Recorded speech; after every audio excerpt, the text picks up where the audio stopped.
So this is day 12 with Wyatt, and we were just playing around with the water. I was keeping it kind of simple for him with just some grooming and kind of minimal walking because he was still pretty sore on his foot. But the good news was that it started draining a little bit, so the abscess was working its way out.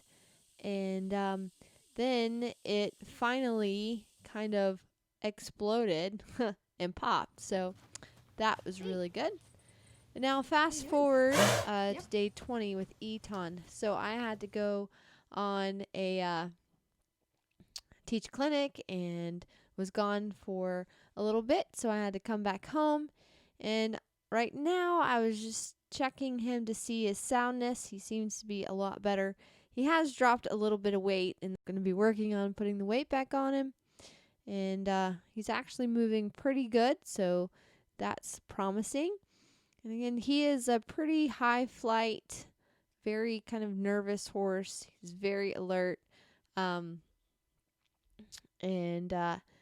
So just working on getting him comfortable. I've tried to keep the stress to a minimal where we're just giving him food, not really putting a lot of pressure on him. Now that he's sound, I was working on a couple of things. Right here is just our approach and retreat, just working with the 2 sticks.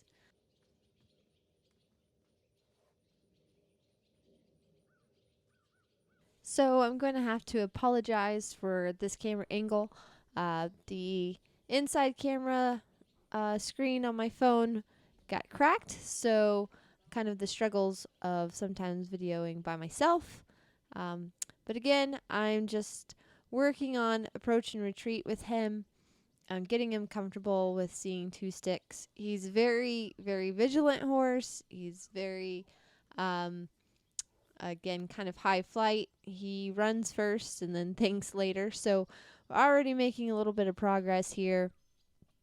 And I do have kind of a small pen. So kind of my goal was, what you can't see is I have a mat on the ground, just working on getting him, and there's also hay, getting him just to come forward, come towards the pressure a little bit, and get the curiosity kind of button going a little. And it's also interesting in watching kind of back when I watch myself. Sometimes I see my mistakes, so there's sometimes timing where he's coming forward and I should have released, I think, the pressure there, especially in that sequence a little earlier. But again, now I'm out of the frame. You can't see me, but I'm just staying very still, very quiet against the panel. And then when he goes to leave, I put a little bit of pressure on. When he touches the stick, I take it away. And again, I feel like I could have been quicker right there to release the pressure off. Especially with this guy, he sees everything. Like if you barely flinch your kneecap, he's gone. And he's a very strong, very stout kind of dude. So, but he's also very fun to kind of see him try to think it through. So here he's thinking about it. And then, again, what you can't see is the barn. There's a horse right next to it, kind of, and it just made a sound, and that sent him going the other way. That time he touched the stick. And again, I could be quicker. I don't know why I was so slow today with my reactions. To give him the release, is their bubble when they're this high on the flight is quite big. So for him to kind of feel a little relief, it has to be a bigger bubble. And this was actually a really big deal for him to stick his head down and eat a couple of bites. And he got a little uncomfortable and left, so put a little pressure on to see if I could get him to come to me. And this is handy for my pins attached to the barn, so I have the stalls so I can switch both Mustangs kind of in and out of this paddock. And So if I teach him to kind of come a little bit into the pressure or have a little bit better draw, then it's easier to get him in and out of the stall. So when he decides to leave, again, it's all about playing with the feel. I mean, or you're going to make mistakes. I make mistakes. Sometimes with how I present the sticks or the position of the sticks or the release of the sticks. It's just a matter of finding that rhythm of it. And then you'll see he kind of gets curious and then he goes, I'm out of here. Never mind. But then he really comes. That was good. I like the fact that his head is a little lower. Sometimes you'll see on horses when they are very, very nervous or can tend to get a little bit more on the aggressive side, they'll do the head bob. Sometimes you can get a paw when they get frustrated.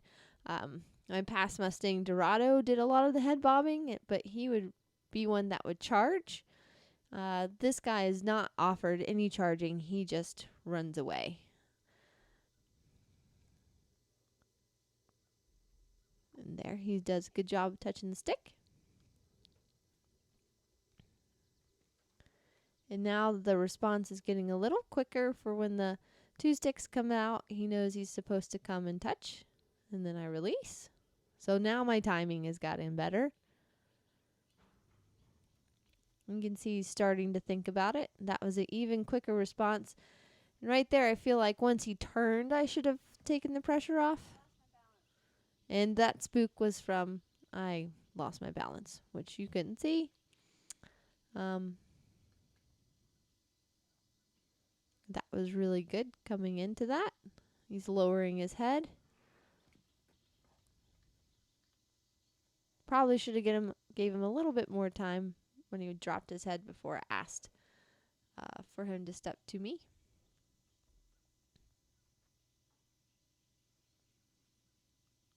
With this guy, there's just a lot of waiting. So, just a lot of standing, a lot of deep breaths. That was a very nice walk to me.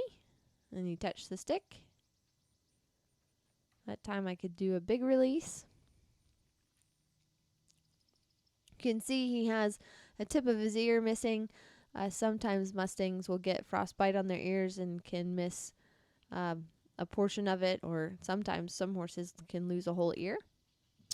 And so Etan and Wyatt are both really different horses. Again, you can see him come touch the stick. So while Etan is just really all flight, Wyatt has been a little bit easier because he has a little bit more.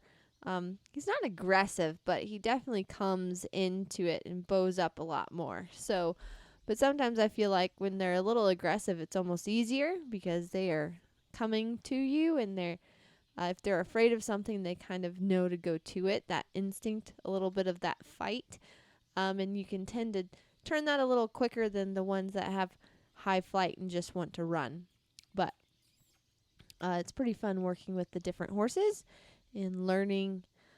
Each horse, each Mustang teaches me something new every time.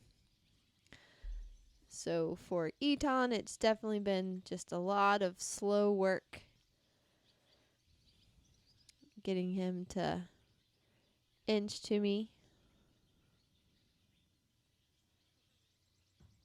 And again, just being in the pen with him is good. The fact that he's not running around. In the very beginning, he would just kind of run and crash in the panels and blow and snort. He still blows and snorts, but it's getting lower and lower. So this was a really nice spot. He really dropped his head and softened a little bit, so I was happy with that. And I also kind of kept this session pretty short. It's just around 10 minutes. And you can see he's starting to think with the lick and chew. Dropping his head. It was really nice. He's just kind of assessing everything. You see those ears are going back and forth. And then he thinks he's going to leave. And then as soon as I asked with a little bit of the stick pressure, he came out and touched. And that was really good, starting to see the curiosity part of him trying to come out. He's got a pretty big wall up. And so it's going to be really fun, though, to see him soften and let his walls down. And they can really turn into some really nice horses. So here, that was really good draw. You see him licking and chewing, and he softly touches the stick. I decided to quit on that. So really happy with our session.